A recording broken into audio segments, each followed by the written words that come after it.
वो कितना बड़ा फर्जीवाड़ा कर रहा है। वो आयुर्वेद के नाम पे और योग के नाम पे लोगों की आंखों में धूल झोंक रहा है। वो अपना मोटा माल बना रहा है। उपचार और उपकार और राष्ट्रवादी स्वदेशी के नाम पे वो बाबा ऐश कर रहा है और सरकारें आंख मूंदे बैठी हैं। डॉक्टर अजय खन्ना, पहले आप हिंदू मुसलमान करते हैं और उसके बाद बाबा रामदेव और आचार्य बालकृष्ण ये अब हिंदू और ईसाई करवाना चाहते हैं। अरे गजब हो गया भाई। अरे आप लाला हो तो कहो तो लाला है। मैं बनिया अतुल अग्रवाल मेरा नाम है। मैं अपना चैनल चलाता हूं। मैं पत्रकार भी हूं। कोई मुझे बोले लाला अतुल अग्रवाल तो मुझे डर किस बात का, मुझे चिढ़ किस बात की? अरे मैं वो काम कर रहा हूं। आप भी लाला रामदेव है, नाम बदलिए अपना। दूसरी बात ये मैं कहना चाहता हूं, आप टीवी में प्रचार चलाते हैं, उपचार भी उपकार भी। काहे का उपकार कर रहा है फर्जी आदमी? काहे का उपकार? मोटा पैसा ले रहा है। उपकार किस बात का? कोई प्रसाद बांट रहा है क्या दवाई के नाम पे जो उपकार कर रहा है? मैं भी बाबा का आलोचक हूं, लेकिन बाबा ने पूरी दुनिया में और देश के भीतर योग शब्द और आयुर्वेद शब्द की जितनी मार्केटिंग की है, उसके लिए हमको बाबा का धन्यवाद अदा करना चाहिए। दुनिया में योग और आयुर्वेद करने की एक पद्धति शुरू हुई, लोग मानने लग गए। लेकिन योग के नाम पे जो बाबा भोग कर रहा है, आयुर्वेद के नाम पे जो बाबा मूर्ख बना के तिजोरियां भर रहा है, वो सरासर गलत है। देखिए मैं बार बार कह रहा हूं कि योग और आयुर्वेद ये हम सनातनी सभ्यता को मानने वालों का गौरव है। मैं योग और आयुर्वेद दोनों के सामने प्रणाम की मुद्रा में नतमस्तक होते हुए सम्मान करता हूं अपने ऋषि मुनियों का। सनातन सभ्यता को मैं मानता हूं, लेकिन ऐसे ढोंगी रामदेव और बालकृष्ण जैसों का मैं मुखर विरोधी हूं और रहूंगा। कि वो कोई संत हो, कोई साधु हो, कोई मुल्ला हो, कोई मौलवी हो, कोई ग्रंथी हो, कोई पादरी हो, कोई भी हो, अगर उसने भारत के संविधान, भारत का कानून की उल्लंघना की है तो उसके खिलाफ कड़ी से कड़ी कार्रवाई होनी चाहिए। और जो राजनीतिक दल या व्यक्तियों का समूह उस अमुक व्यक्ति को बचाने की कोशिश करे, जनता उसके खिलाफ भी अपना जनादेश दे। दूसरी बात, बाबा रामदेव और आचार्य बालकृष्ण ये दोनों भारत के संत समाज की नुमाइंदगी नहीं करते। ये दोनों धंधेबाज हैं और व्यापार करने में कोई बुराई नहीं है। बाबा अपना माल बेचता है तो क्या बुरा है, लेकिन बाबा ये स्वीकार करे कि वो उपकार नहीं करता है, धंधा करता है और वो बीजेपी को भी पैसा देता है।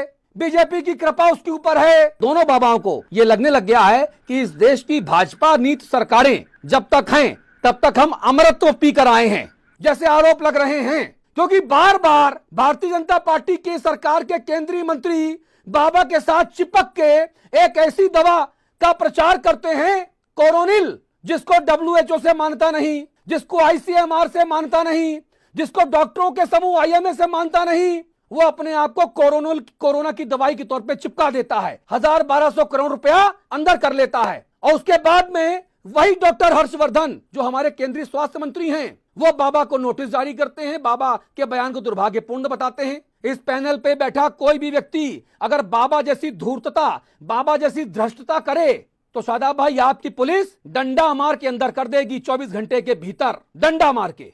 तो बाबा रामदेव से मोहब्बत क्यों, गलवहियां क्यों? अभी तक वो मोदी जी की केंद्र की सरकार और उत्तराखंड की तीरथ सिंह रावत जी की सरकार को चुनौती देता था।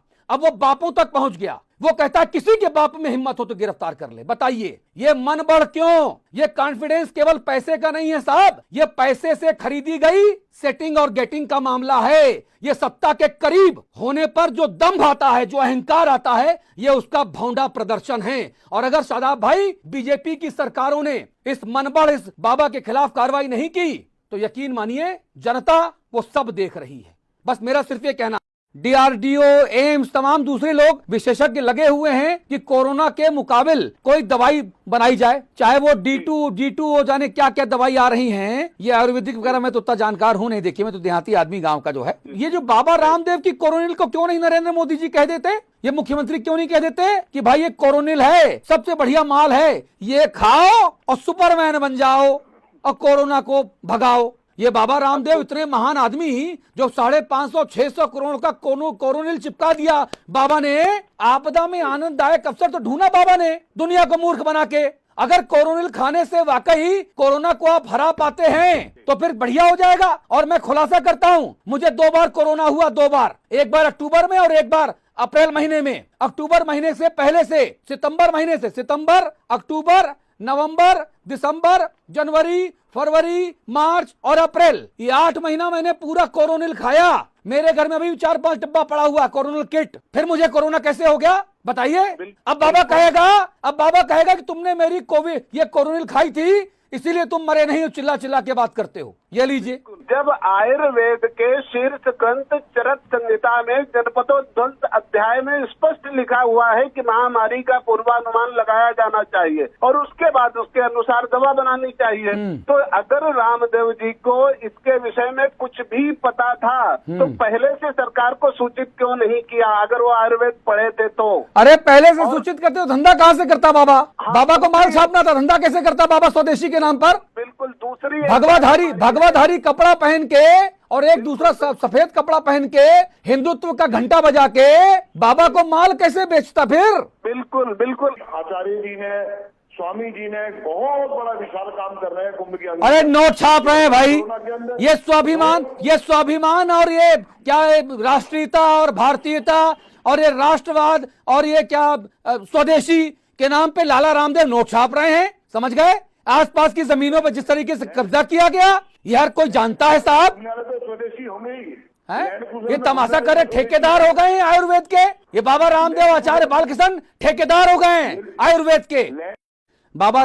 लाला रामदेव ने अपना काम कर लिया, हाथ झाड़ दिया। 550-600 करोड़ रुपए अंदर कर लिया, हाथ झाड़ लिया। बाकी जिसको मरना उसको मरता रहे। अब आईसीयू में पानी आवे, नाले का पानी आवे, मेढक मक्खी मच्छर आए या सांप तैरें, कोई चिंता नहीं किसी को। बताइए, कोरोना का मरीज वहां गया था इलाज कराने अपना और उस मरीज को दे दिया गया बाल्टी और मग्घा बाबा रामदेव के अस्पताल में और कहा गया बेटा ऐसा है कोरोना तो तुम्हारा पहले सही होगा बाद में, ये नाली का पानी पहले बाहर निकालो, चलो कोरोना का इलाज तुम्हारा उसके बाद होगा जब पानी निकल जाएगा बाहर। जय हो बाबा रामदेव की, जोर से बोलो आचार्य बालकृष्ण की जय। गजब हो गया भाई। सरकार की मजबूरी क्या है फर्जीवाड़ा झेलने की, ये तमाशा झेलने की? मुख्यमंत्री जी आपने फीता काटा था अस्पताल का, पतंजलि बेस कोविड हॉस्पिटल का, ये वहां का तमाशा जहां नाली का पानी भर गया। मुख्यमंत्री जी आपकी नैतिक जिम्मेदारी जवाबदेही है, ऐसे किसी भी लालाओं और बाबाओं के द्वारा फर्जीवाड़ा रोकना चाहिए सरकार को। लेकिन सरकार रामदेव और बालकृष्ण के चरणों में नतमस्तक नजर आती है। क्यों? ऐसा क्या फेवर हो रहा है?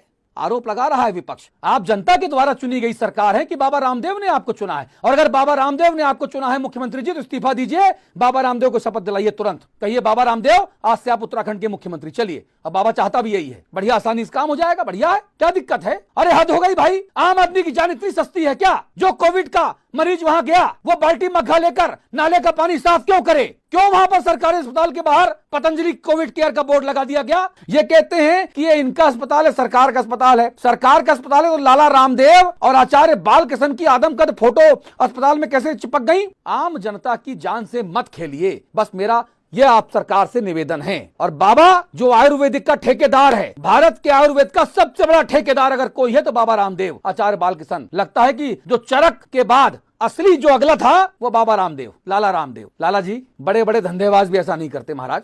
मंदिर में बड़े बड़े पत्थर लगवाने वाले लोग जो कहते हैं ना कि हमने सीढ़ियां बनवा दी, हमने दान पात्र लगवा दिया, असली अपराधी असली दोषी वही होते हैं जो भगवान की मूर्ति के ऊपर अपना पत्थर लगा देते हैं। पूज्य पिताजी की याद में ये टाइल्स लगवाए, बाबा वही काम कर रहा है, वैसी फर्जीवाड़ा हो रहा है। मुझे लगता है सरकार को तत्काल इस पर नकेल कसने की जरूरत है। बहुत बहुत शुक्रिया, धन्यवाद। जो कहूंगा सच कहूंगा।